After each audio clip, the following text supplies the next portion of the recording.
alat yang sampean gunakan atau meteran yang sampean gunakan itu dalam kondisi yang bagus agar data yang sampean ambil itu lebih akurat gitu ya.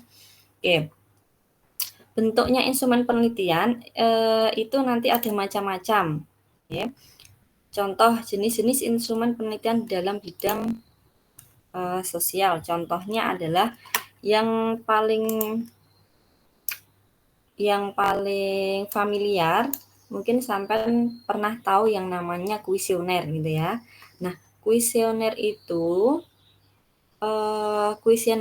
bentuknya adalah seperti pertanyaan gitu ya, di mana ada yang bentuknya adalah terstruktur, ada yang bentuknya tidak terstruktur. Nah, itu gimana contohnya?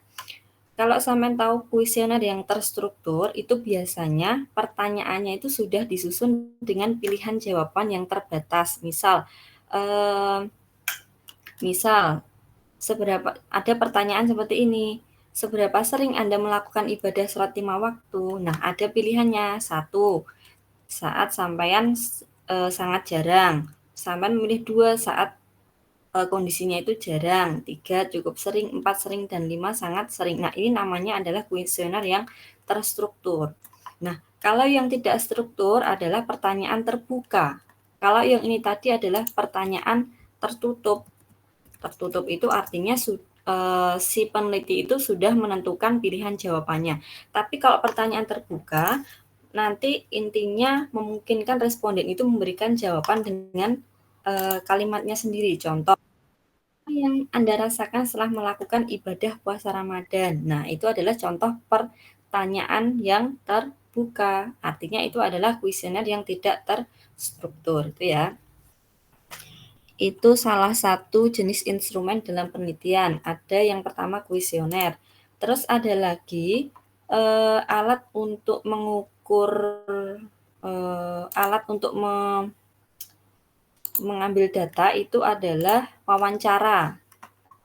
Contohnya wawancara juga gitu. Ada pertanyaan yang sudah disusun sebelumnya, gitu ya. Tetapi jawaban responden lebih terbuka.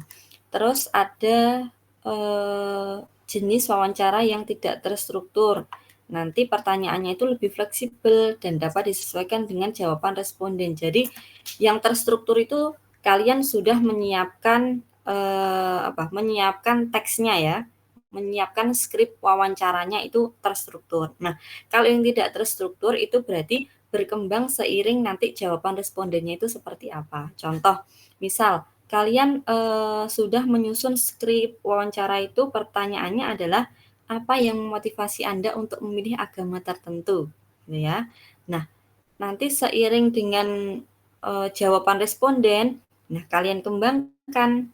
Coba Pak, Bu, ceritakan pengalaman spiritual jenengan yang paling berkesan. Nah, itu adalah contoh yang tidak terstruktur, berarti berkembang seiring dengan jawaban responden gitu ya.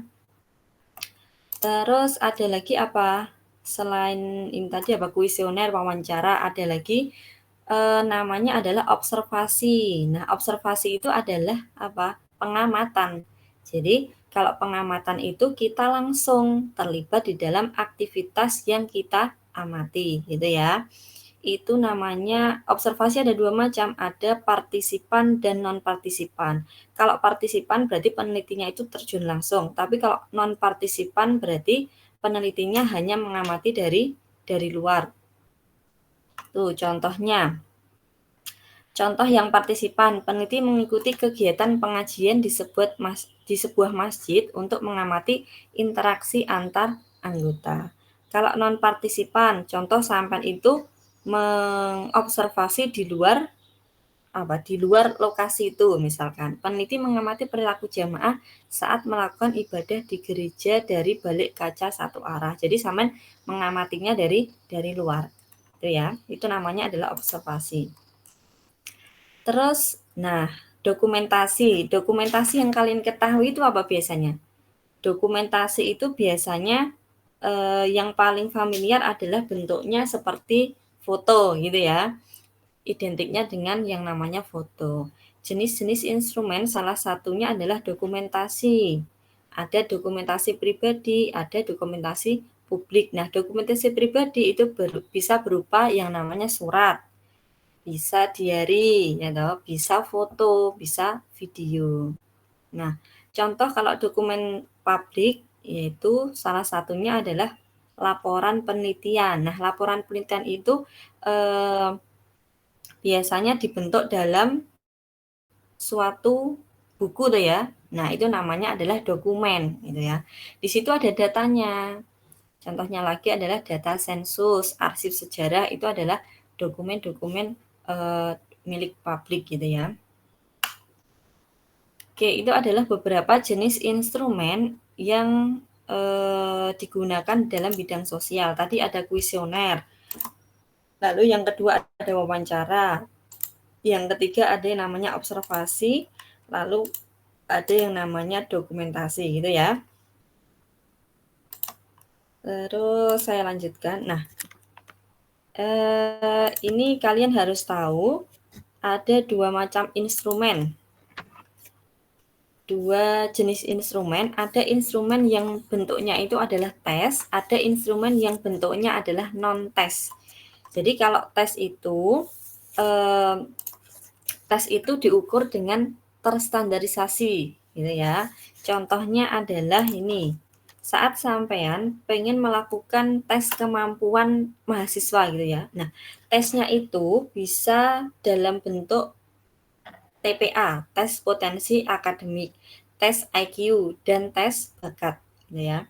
Terus untuk mengetahui hasil belajar, nah kalian bisa menggunakan tes hasil belajar secara kognitif.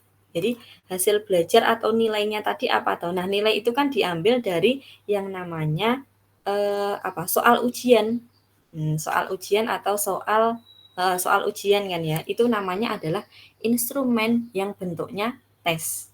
Jadi ada, kalau tes itu apa ciri-cirinya? Alat ukur yang terstandarisasi untuk mengukur suatu variabel gitu ya. Oke. Itu ciri-cirinya instrumen yang bentuknya adalah tes. Nah, sekarang kalau yang non-tes itu bisa berupa yang saya sebutkan tadi. Ada angket, terus ada wawancara, ada observasi, ada apa tadi? Kuesioner gitu ya. Itu adalah instrumen yang bentuknya adalah non-tes gitu ya. Oke, itu bedanya tes dan non-tes. Nah, contohnya ini, ciri-cirinya kalau instrumen tes itu adalah karakteristiknya yang pertama dia itu terstruktur. Jadi ada pertanyaan atau soal yang sudah disusun dengan jelas dan baku gitu ya. Nanti terus yang kedua sifatnya adalah kuantitatif. Nah, hasilnya itu berupa angka atau penskoran ya. Terus yang ketiga sifatnya adalah objektif. Jadi penilaiannya itu tidak dipengaruhi oleh subjektivitas penilai gitu ya.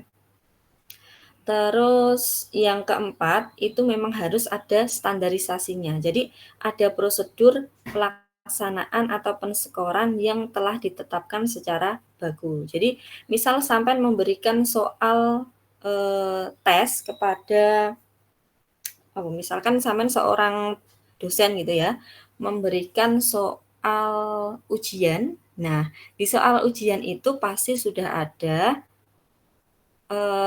atau sudah kita tetapkan secara baku bahwa poin 1 ini nilainya adalah segini. Poin nomor 2 nilainya adalah segini, gitu ya. Jadi ada standarisasinya. Contohnya yang tadi, ada tes IQ, terus tes kepribadian, kayak gitu ya, dan lain-lain.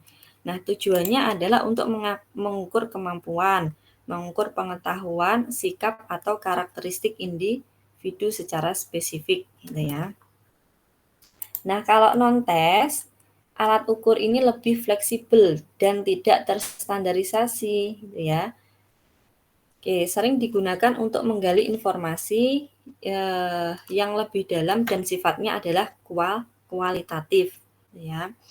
Nah, sifat-sifatnya gimana atau karakteristiknya adalah yang pertama, dia tidak struktur karena lebih fleksibel tadi, gitu ya. Jadi pertanyaan atau soal itu disesuaikan dengan situasi dan respondennya. Nah, bentuknya juga kualitatif. Contoh tadi adalah instrumen non-tes itu adalah wawancara. Wawancara berarti hasil pengukurannya itu bisa berupa deskripsi atau narasi gitu ya. Terus sifatnya lagi dia lebih subjektif, jadi penilaiannya itu dipengaruhi oleh subjektivitas penilai gitu ya. Terus sifatnya juga lebih fleksibel. Jadi dapat digunakan dalam berbagai situasi dan konteks gitu ya. Contohnya tadi wawancara, observasi, dan lain-lain. Nah, tujuannya kalau yang instrumen non-tes itu mendapatkan informasi yang lebih banyak dan mendalam tentang pengalaman, persepsi, dan motivasi oleh individu. Gitu ya. Oke, sampai sini dulu masih bisa diikuti ya? Ini adalah tentang instrumen. Oke. Nah, terus di dalam rancangan penyusunan instrumen itu ada yang namanya kisi-kisi ya. Kisi-kisi itu apa toh? Kisi-kisi itu adalah apa? Kalau sampean dulu di SD kan pernah ya, ada yang namanya kisi-kisi ujian. Berarti apa? Kisi-kisi itu adalah apanya? Berarti suatu kerangka ya toh? Kerangka atau pedomannya gitu ya. Jadi saat dosen guru memberikan kisi-kisi, berarti kan itu yang harus sampean pelajari gitu ya intinya. Nah, sekarang kalau kisi-kisi instrumen berarti untuk apa? Nah, berarti untuk kerangka penelitiannya itu, gitu ya. Nah, di dalam penelitian itu ada dua macam kisi-kisi, ada kisi-kisi yang sifatnya umum dan kisi-kisi yang sifatnya adalah khusus, gitu ya. Nah, artinya gimana umum dan khusus ini? Kalau kisi-kisi umum yaitu kisi-kisi yang dibuat untuk menggambarkan semua variabel yang akan kita ukur. Ya, kalau kisi-kisi khusus yaitu kisi-kisi yang digunakan untuk menggambarkan rancangan atau butir-butir soal, butir-butir pertanyaan yang akan kita susun untuk instrumen tersebut gitu ya. Contoh, oke. Ini nanti kalau sampean membaca jurnal pasti ada kisi-kisinya seperti ini, kisi-kisi instrumen gitu ya. Contoh misalnya saya punya variabel penelitiannya itu adalah keaktifan belajar. Ya, jadi variabel kemarin apa kalau sampean masih ingat? Variabel itu adalah apa yo? Variabel kemarin karakteristik dari individu atau yang saya amati itu apa? Kan gitu ya. Yang saya amati di dalam individu itu apa? Nah, ini namanya adalah variabel. Nah, variabel itu ada dua, namanya adalah variabel bebas dan variabel terikat. Kalau variabel bebas adalah variabel yang mempengaruhi. Kalau variabel terikat adalah variabel yang dipengaruhi, gitu ya. Nah, yang saya amati di dalam individu itu apa? Contohnya adalah keaktifan belajar dan hasil belajar Al-Quran hadis gitu ya. Nah, sumber data keaktifan belajar ini saya dapatkan dari mana? Misal keaktifan belajar siswa. Berarti sumber datanya dari mana? Dari siswanya tersebut loh, bukan dari gurunya loh. Kalau saya pengen ngukur keaktifan belajar, berarti yang saya ukur adalah siswanya itu. Bisa diikuti ya? Kalau saya pengen mengukur keaktifan belajar, yang saya ukur adalah siswanya. Nah, terus kalau saya pengen tahu hasil belajar Al-Quran dan hadis, yang punya datanya siapa? Yang punya datanya adalah gurunya. Gitu ya. Jadi sumber datanya, kalau keaktifan belajar saya dapatkan dari siswanya. Kalau hasil belajar saya dapatkan dari bu gurunya. Oke. Nah, Sekarang kalau metode dalam keaktifan belajar ini saya ukur dengan apa? Gitu ya. Keaktifan belajar ini bisa saya ukur melalui instrumen yang namanya adalah angket. Jadi untuk mendapatkan data keaktifan belajar, saya kan harus memberikan suatu pertanyaan ya kepada siswanya tadi. Nah, namanya adalah bisa angket atau kuisioner gitu ya. Nah, terus sekarang kalau hasil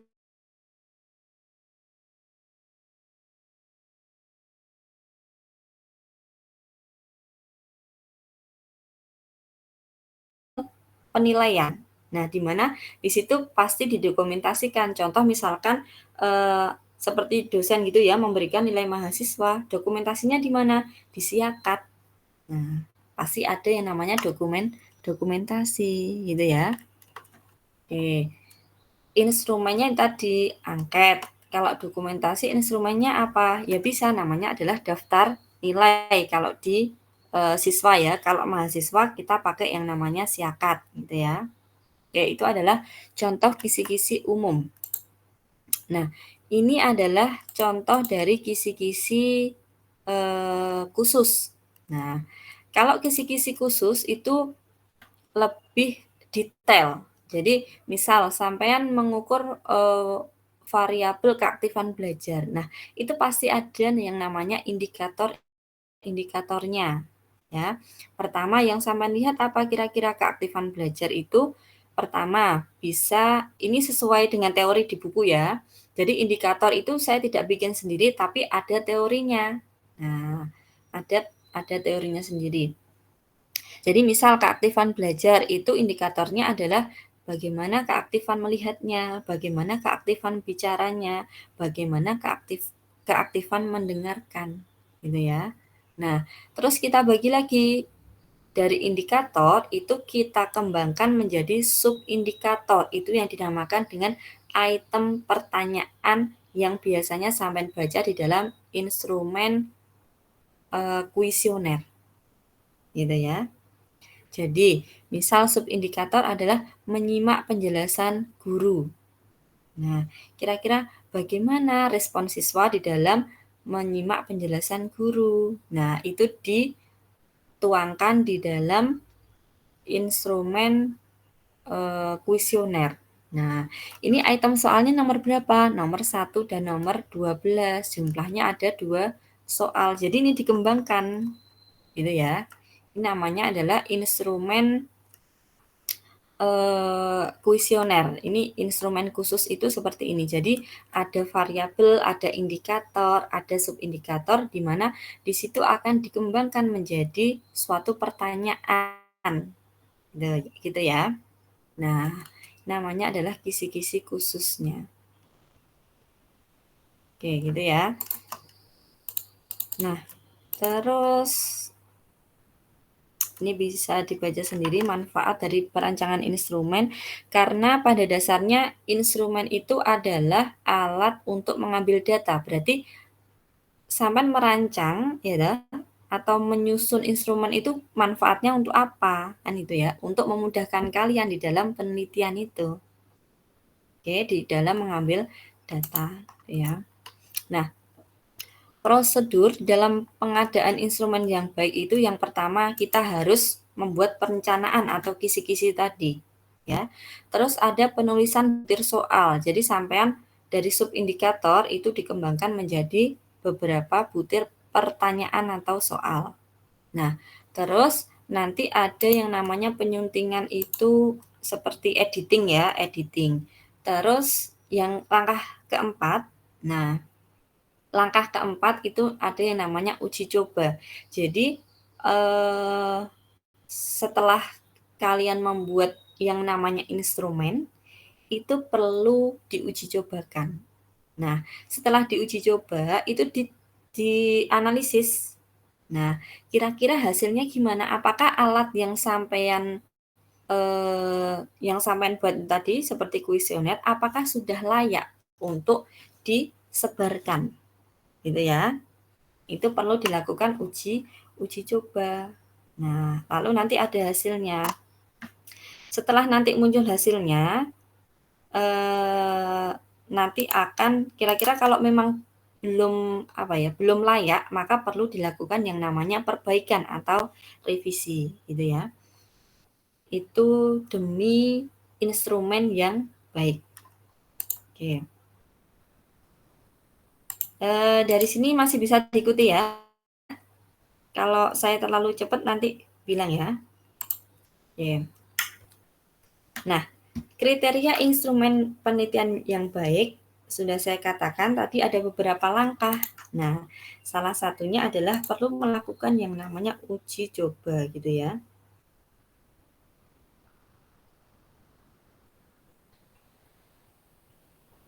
Uji coba. Nah, uji coba itu untuk mengetahui apakah instrumen yang sampean buat itu layak atau tidak. Nah, nama ujinya adalah validitas sama reliabilitas. Jadi kalau sampean pernah baca jurnal di dalam penelitian itu ada namanya uji validitas sama reliabilitas. Nah, ini gunanya untuk apa?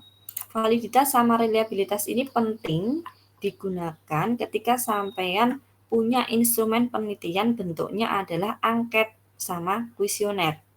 Nah, tujuannya untuk apa? Validitas ini untuk mengetahui bahwa instrumen yang kalian buat itu memang sudah benar-benar mengukur apa yang ingin kalian ukur. Itu namanya adalah uji validitas. Jadi pertanyaan yang kalian buat itu apakah sudah valid atau belum? Ya, itu perlu diuji namanya adalah uji validitas. Nah, uji yang kedua yang penting itu adalah uji reliabilitas. Uji reliabilitas ini digunakan untuk apa? Untuk mengetahui apakah instrumen yang kalian buat itu sudah memberikan hasil yang konsisten ketika digunakan berulang kali. Artinya adalah instrumen yang kalian buat itu kan untuk mengambil data. Nah, data itu kan tidak hanya satu, toh. Sampai memberikan kuesioner atau angket itu kan kepada banyak orang. Nah, itu perlu dicek apakah instrumen ini memberikan hasil yang konsisten jika digunakan berulang kali. Nah, itu perlu dilaksanakan pengujian yang namanya adalah uji reliabilitas. Ya. Nah, terus ada lagi kriteria instrumen yang baik itu sifatnya adalah objektif, gitu ya. Jadi tidak boleh di dalam penelitian kita itu sifatnya adalah subjektif atau mengejudge seseorang, gitu ya. Jadi kita harus objektif, itu adalah penelitian yang baik. Oke. Nah, terus yang terakhir sifatnya adalah harus praktis. Artinya apa? Instrumen ini mudah digunakan dan mudah dipahami oleh responden. Misal pada zaman sekarang ya, toh, ini kan sudah canggih. Saat sampean pengen mengambil data dalam bentuk kuesioner. Nah, kira-kira untuk lebih praktisnya sekarang sampean menggunakan apa alatnya biar mudah? Contohnya apa? Menggunakan Google Form, pernah tahu ya? Nah, kalau sampean menggunakan Google Form itu kan lebih praktis daripada kalian harus menggunakan kertas, gitu ya. Jadi responden itu juga lebih gampang di dalam mengisi kuesionernya daripada harus menggunakan kertas, gitu ya. Oke, berarti sifatnya adalah praktis. Nah, kalau tujuannya praktis itu untuk apa toh? Untuk datanya itu juga biar lebih akurat, gitu ya. Kalau misalkan sampean kok pakai kertas, nah terus yang ngisi tadi pegel, ya toh, yang ngisi itu gerundel, tidak ikhlas, akhirnya kan jawabannya malah ngawur, gitu ya. Nah, kalau praktis, saya rasa sekarang semua mahasiswa, semua orang itu sudah banyak yang menggunakan HP ya, di mana di situ ada fiturnya bisa untuk mengisi Google Form. Nah, itu contoh kriteria instrumen yang baik, gitu ya. Sifatnya harus praktis.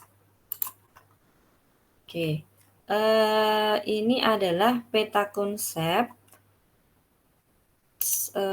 di dalam penyusunan instrumen. Nah, seperti tadi, sudah saya katakan di awal bahwa di dalam penelitian itu pasti ada yang namanya variabel. Variabel itu apa tadi? Variabel itu adalah suatu yang akan kita teliti, gitu ya. Oke. Variabel. Nah, di dalam variabel itu pasti ada teorinya, ya. Seperti apa atau konsepnya? Nah, dari siapa saja teori-teori itu, gitu ya. Nah, terus ada yang namanya definisi konseptual. Definisi konseptual itu adalah suatu kerangka, seperti kisi-kisi tadi ya. Nah, terus ada lagi yang namanya definisi operasional. Definisi operasional itu digunakan untuk apa? Untuk mengamati, ya, untuk memastikan pengukurannya itu bagaimana caranya. Itu namanya adalah definisi operasional. Nah, terus sampai setelah itu menetapkan yang namanya instrumen. Apakah instrumen yang kalian buat itu bentuknya adalah kuesioner, atau wawancara, atau tes, atau lembar observasi, dan lain-lain gitu ya. Nah, terus langkah selanjutnya kalian harus membuat yang namanya kisi-kisi instrumen. Kisi-kisi instrumen seperti tadi disajikan dalam bentuk matriks. Kisi-kisi instrumen kan ada dua, ada yang sifatnya umum dan sifatnya khusus tadi ya. Oke, nanti bisa dilihat. Nah, setelah kalian membuat itu tadi, selanjutnya adalah penulisan butir instrumen, yaitu pertanyaan atau pernyataan yang akan kalian ajukan di dalam penelitian, di dalam instrumennya yang tadi. Oke. Nah, kalau sudah kalian membuat pertanyaan di dalam kuesioner, selanjutnya adalah perlu melakukan uji coba instrumen. Nah, ini tadi dilakukan terhadap calon sampel. Jadi, uji coba itu tidak dilakukan ke semua sampelnya, tapi sebagian dari sampel. Itu kalian uji cobakan, lalu sampean uji yang namanya uji validitas sama uji reliabilitas tadi. Ini ya. Namanya adalah uji validitas dan uji reliabilitas, gitu ya. Nah, analisis hasil. Nah, ketika nanti memang sudah valid dan sudah reliable, maka instrumen kalian itu sudah layak disebarkan, gitu ya. Nah, kalau ternyata belum, maka perlu dilakukan yang namanya revisi atau perbaikan, gitu ya. Oke. Nah, kalau sudah dilakukan perbaikan, maka sampean bisa menyebarkan instrumen tadi, gitu ya, sesuai dengan jumlah sampelnya. Oke, dari sini ada yang ingin tanyakan dulu, itu tentang apa ini tadi? Langkah-langkah saat membuat instrumen gitu ya.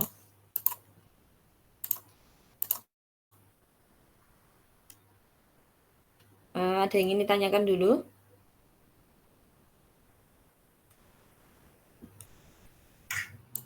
Kalau belum ada, saya lanjutkan ya. Nah, contohnya adalah ini. Saya itu punya suatu variabel gitu ya. Nah, variabelnya ini menurut teori A itu seperti ini. Menurut teori B seperti ini, teori C seperti ini, teori D seperti ini. Nah, ini kalian kumpulkan itu akan membentuk yang namanya konstruk atau definisi konseptual. Ya. Jadi yang pengen saya ukurin namanya adalah yang pengen saya amati ini adalah namanya variabel. Nah, variabel ini pasti ada teorinya, gitu ya. Teori A, teori B, teori siapa aja ini saya kumpulkan. Kalau sudah saya baca teorinya, itu akan membentuk yang namanya konstruk atau definisi konseptual. Nah, dari definisi konseptual ini adalah kumpulan dari beberapa teori ini saya sederhanakan, namanya adalah definisi konseptual. Nah, kalau sudah, saya akan membuat yang namanya definisi operasional. Nah, kira-kira definisi konseptual ini bisa saya ukur menggunakan apa? Ini namanya adalah definisi operasional. Nah, kalau sudah, indikator-indikator itu adalah ciri-cirinya itu apa? Indikator itu adalah yang ingin saya ukur itu apanya, gitu ya. Nah, terus nanti akan berkembang menjadi item atau butir pertanyaan. Contohnya, misal saya itu punya variabel motivasi berprestasi, gitu ya. Motivasi berprestasi ini adalah suatu variabel. Nah, itu banyak dari teorinya Maslow ada, teori Murray ada, banyak ini teori dari pakar. Nah, ini saya kumpulkan. Nah, teorinya ini saya kumpulkan. Nah, kalau sudah sekarang saya apakan tadi? Saya bentuk atau saya konstruk menjadi definisi konseptual. Jadi dari beberapa teori ini saya sederhanakan bahwa motivasi berprestasi itu adalah kesungguhan atau daya dorong seseorang untuk berbuat lebih lebih baik, gitu ya. Itu adalah definisi konseptualnya. Oke, nah sekarang ada yang namanya definisi operasional. Nah, definisi operasional ini adalah kira-kira saat saya melakukan pengukuran berprestasi, ini menggunakan alat ukur apa? Cara ngukurnya gimana? Gitu ya. Nah, di sini poinnya adalah gini, motivasi berprestasi ini diukur menggunakan skala motivasi berprestasi yang didasarkan pada aspek motivasi berprestasi, yaitu berani mengambil risiko, melakukan evaluasi, bertanggung jawab, dan inovatif, gitu ya. Itu berarti adalah definisi operasionalnya. Jadi bukan teorinya, tapi lebih operasional, gitu ya. Bahwa motivasi berprestasi ini bisa diukur dengan apa saja, gitu ya. Nah, di sini juga gini bunyinya, semakin tinggi skor yang diperoleh dari skala motivasi berprestasi, maka semakin tinggi pula motivasi berprestasinya. Gitu ya, ini namanya adalah definisi operasional. Jadi operasionalnya itu seperti apa toh motivasi berprestasi gitu ya. Nah, terus selanjutnya adalah indikator. Jadi indikatornya dari motivasi berprestasi itu apa? Nah, ini juga dari teori para ahli. Jadi indikator bahwa seseorang memiliki motivasi berprestasi itu salah satunya adalah dia itu berusaha untuk unggul dalam kelompoknya. Nah, yang kedua, menyelesaikan tugas dengan baik. Yang ketiga adalah rasional. Yang keempat, menyukai tantangan. Kelima adalah menerima tanggung jawab. Yang keenam adalah menyukai situasi pekerjaan yang dengan tanggung jawab pribadi. Ya. Nah, dari indikator itu bisa dikembangkan menjadi butir pertanyaan atau butir pernyataan. Nah, itu yang disebut dengan kuesioner tadi. Jadi langkah-langkahnya adalah seperti ini. Ya. Nah, langkah-langkahnya itu tadi. Oke.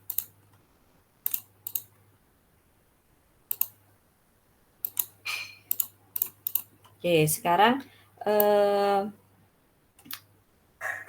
dari sini ada yang ingin ditanyakan dulu. Ini adalah langkah-langkah di dalam menyusun instrumen penelitian yang bentuknya adalah kuesioner gitu ya. Nah, jadi di dalam kuesioner itu sampai pasti menemukan suatu pertanyaan atau isian itu yang perlu sampai jawab, gitu ya. Nah, di sini itu namanya adalah skala pengukuran. Jadi ada banyak macam-macam skala pengukuran di dalam instrumen penelitian. Yang pertama adalah skala nominal. Di awal perkuliahan sudah saya bahas tentang macam-macam skala pengukuran. Kalau kalian masih ingat bahwa skala nominal itu adalah skala yang menyatakan kategori. Contohnya adalah jenis kelamin. jenis kelamin itu ada 2, ada laki-laki, ada perempuan. Itu namanya adalah skala nominal. Jadi kalau sampean nanti membuat instrumen yang ada pertanyaannya adalah jenis kelamin, berarti itu masuk ke dalam skala nominal. Biasanya kan ada toh yang kalian harus mencentang laki-laki atau perempuan gitu ya. Nah, itu namanya adalah skala nominal. Terus contoh kalau skala ordinal apa? Contoh kalau skala ordinal itu hampir sama dengan skala nominal, tapi kalau ordinal itu punya tingkatan. Punya tingkatan. Kemarin contohnya adalah peringkat ya. Peringkat, terus juara gitu ya. Terus kemarin jenjang sekolah gitu ya. Nah, sekarang apa contohnya kalau di dalam instrumen penelitian? Contoh, saat kalian ingin mengukur preferensi responden terhadap beberapa produk air mineral. Nah, itu ada skalanya, ada tingkatannya. Gitu ya. Contoh, misal ranking 1 itu mereknya adalah Aquana, gitu. Ranking 2 itu adalah Aquaria. Nah, ranking 3 adalah Aquasan. Ranking 4 adalah Aquasi. Nah, artinya kalau skala ordinal ini selain dia kategori juga ada perankingannya. Gitu ya. Jadi yang ranking 1 preferensi paling paling banyak itu mereknya adalah Aquana. Ranking 2 adalah ini gitu ya sampai dengan ranking 4. Itu contoh skala ordinal. Berarti selain dia memiliki kategori, perankingan ini juga ada maknanya. Gitu ya. Terus, nah ini yang sering kalian temukan adalah namanya skala interval. Contohnya adalah skala Likert sama skala Goodman. Yang sering digunakan 2 ini. Skala Likert dan skala Goodman. Nah, skala interval ini bentuknya adalah dibedakan tingkatannya dan dapat diketahui seberapa nilainya. Contoh, ada skala Likert, ada skala Goodman. Kalian pernah tahu atau pernah menemui bentuk kuesioner yang ada pertanyaan atau pilihan jawabannya seperti ini. Sangat setuju, setuju, ragu-ragu, itu kan pasti ada dong. Nah, ini namanya adalah skala Likert. Di mana skala Likert itu dia punya skor, bahwa skor 1 itu sangat setuju, skor 2 setuju, skor 3 itu ragu-ragu, skor 4 tidak setuju, dan skor 5 sangat tidak setuju. Jadi, selain dia punya tingkatan, dia itu juga punya nilai. Itu yang dinamakan dengan skala interval. Bahwa kalau saya menjawab 1, itu artinya adalah sangat setuju. Gitu ya. Jadi ada tingkatannya dan ada skornya. Oke. Itu namanya adalah skala Likert. Skala Likert itu biasanya dia nilainya dari 1 sampai dengan 5. Ya, yang paling sering digunakan 1 sampai dengan 5. Toh kalau tidak pengen menggunakan banyak-banyak, bisa menggunakan 1 sampai dengan 4 atau 1 sampai dengan 3 gitu ya. Itu skala Likert. Nah, tapi kalau yang bentuknya adalah ini suatu pengukuran untuk memperoleh jawaban yang tegas, contohnya ya, tidak, setuju dan tidak setuju. Berarti kan ada 2 kondisi. Kalau iya berarti iya, kalau tidak berarti tidak. Itu namanya adalah skala Goodman. Beda dengan kalau skala Likert. Skala Likert ini dia punya beberapa preferensi jawaban, tapi kalau skala Goodman itu lebih tegas, sampean setuju atau tidak. Nah, itu ada 2 pilihan jawaban yang dinamakan dengan jawaban yang tegas. Yaitu namanya adalah skala Goodman. Bedakan skala Likert sama skala Goodman. Ya. Pasti di dalam suatu instrumen nanti kalian juga membutuhkan skala-skala ini. Kalau sampean pengen mengukur yang bentuknya itu tegas, misal contohnya, bagaimana pendapat Anda bila Tuan X ini menjabat menjadi pimpinan di universitas ini misalkan. Nah, jawabannya apa? Setuju dan tidak setuju. Jadi ada kondisi yang harus dipertegas, gitu ya. Itu skala Goodman. Oke. Sampai sini kira-kira ada yang ingin ditanyakan? Nah, ini nanti kalian buka, ini saya sudah menyiapkan contoh jurnal yang bisa diakses. Gitu ya. Contoh jurnal yang bisa diakses.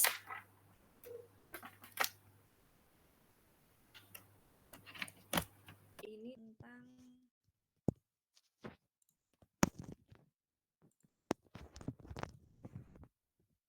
halo, tes. Halo. Suara saya kedengaran? Oke. Contoh jurnal yang bisa kalian akses ini ada di PPT saya gitu ya.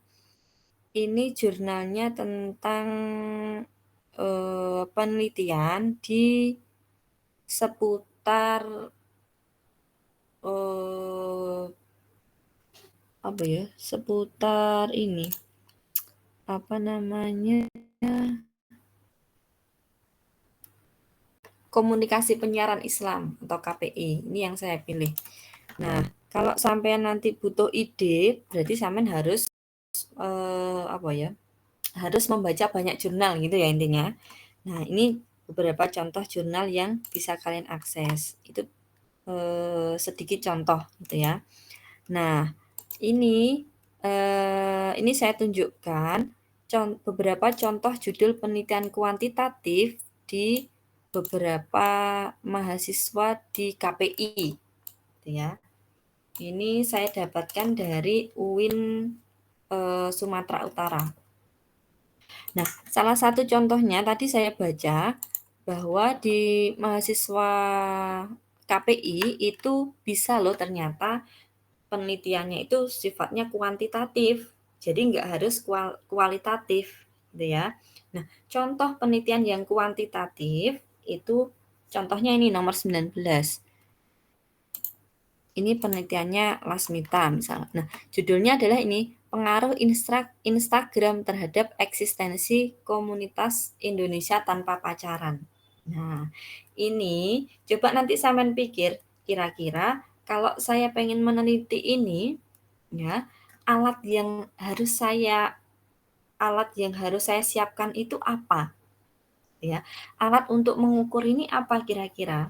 Pengaruh Instagram terhadap eksistensi komunitas Indonesia tanpa pacaran.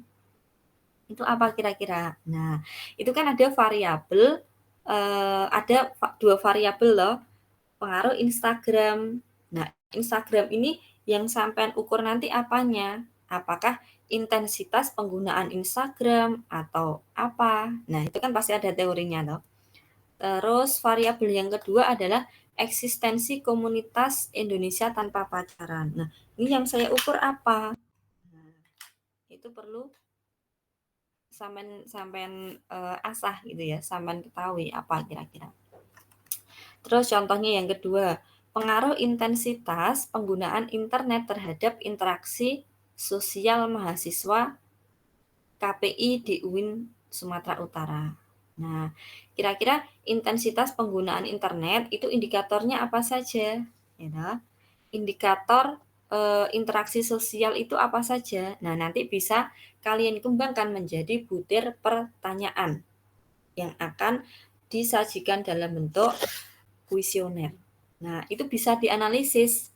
Nah, dalam statistiknya gitu. Gitu ya.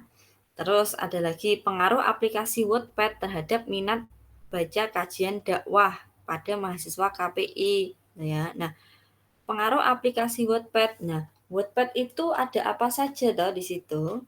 Nah, itu yang kalian ukur apa saja. Nah, terus minat baca itu yang dinilai itu apa saja. Nah, nanti kalian harus menyediakan instrumennya itu untuk mengambil data. Setelah itu bisa dilakukan analisis gitu ya, secara statistik.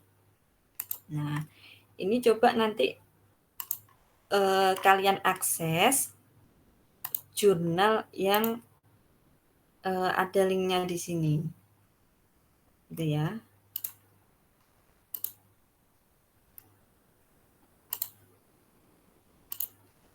Saya bukakan contoh jurnalnya adalah ini. Nah, ini pasti sudah familiar di mahasiswa KPI ini ya. Namanya adalah analisis framing. Pasti kalian sudah tahu analisis framing. Ada yang sudah pernah baca jurnal seperti ini tentang analisis framing? Sudah pernah belum membaca analisis? Belum, Bu. Oh, belum pernah ya. Oke, ini biar nanti kalian apa ya? Biar kalian punya gambaran. Kira-kira penelitian di KPI ya, atau nanti tugas akhir kalian itu mengarah kemana? Nah, tujuan saya adalah mengarahkan kalian tadi sampai pengennya skripsi yang seperti apa, tugas akhir yang seperti apa gitu ya. Nah, kalau di mahasiswa KPI, saya tadi banyak baca ini tentang analisis framing ya. Saya juga belum tahu ini analisis framing itu seperti apa. Nah, ini kasusnya adalah analisis framing pemberitaan politik mengenai hak angket pasca Pilpres di media Kompas dan CNN gitu ya. Nah, ini dia itu membandingkan. Nah, yang saya baca di sini adalah tentang metodenya.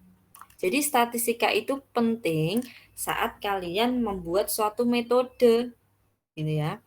Metodenya apa ini? Kalau di sini metode penelitiannya adalah kualitatif deskriptif gitu ya. Nah, kualitatif berarti dia bentuknya adalah deskripsi gitu ya. Nah, ini terus tadi ada lagi yang kedua adalah metode pengambilan datanya itu seperti apa gitu ya. Itu juga sudah kita pelajari waktu sampling kemarin ya. Itu juga ada. Nah, terus bentuknya seperti ini. Nah, ada dimensi. Nah, seperti tadi alat ini adalah alatnya. Alat yang kita ukur itu apa saja gitu ya. Framing utama ya toh, sudut pandangnya gimana, fokus beritanya gimana, sumber beritanya dari mana. Nah, ini adalah alatnya atau instrumennya gitu ya. Jadi meskipun nanti penelitian kalian itu kuantitatif atau kualitatif, pasti ada yang namanya instrumen. Ya, instrumen itu penting di dalam penelitian. Contohnya ini tadi, ada dimensinya. Gitu ya. Ini adalah alatnya. Oke. Terus nah, yang ini contohnya adalah ini. Efektivitas dakwah melalui Instagram. Ya. Ini yang saya soroti adalah metodenya. Nah, metodenya di sini adalah kualitatif, berarti bentuknya deskriptif gitu ya. Nah, terus di sini tadi juga membahas tentang metode sampling yang digunakan, gitu ya. Metode sampling yang digunakan di sini adalah teknik purposif atau sesuai dengan tujuan penelitiannya. Jadi nanti dari teori yang sudah saya jelaskan itu kalian implementasikan di dalam penelitian seperti ini. Contohnya gitu ya. Ini adalah contoh-contohnya. Nah, kira-kira saat kalian ada penelitian seperti ini, ya, efektivitas dakwah melalui Instagram. Nah, ini kira-kira alat ukurnya apa ya untuk mengukur efektivitas dakwah? Berarti kan ada indikator-indikator yang perlu kalian ketahui bahwa efektivitas itu indikatornya apa. Nah, kalau sudah dikembangkan menjadi suatu pertanyaan. Nah, yang disajikan dalam bentuk kuesioner gitu ya. Itu adalah namanya instrumen penelitian. Itu pentingnya instrumen penelitian di dalam saat kalian melakukan penelitian ya. Oke, saya rasa cukup materi kita hari ini tentang instrumen penelitian. Nanti coba dibaca-baca lagi PPT saya ya. Oke, sebelum saya akhiri ada yang ingin ditanyakan dulu? Gimana?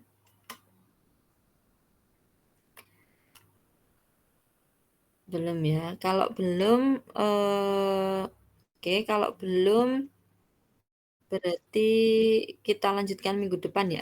Minggu depan itu kalian, tidak perlu masuk kelas, nanti setelah ini, kalau nggak hari ini ya besok, itu saya share tugasnya gitu ya, sampai dengan untuk, UTS. Jadi kalian 2 minggu sampai dengan apa itu, setelah lebaran itu kan tanggal 16 itu kalian baru masuk di kelas, gitu ya.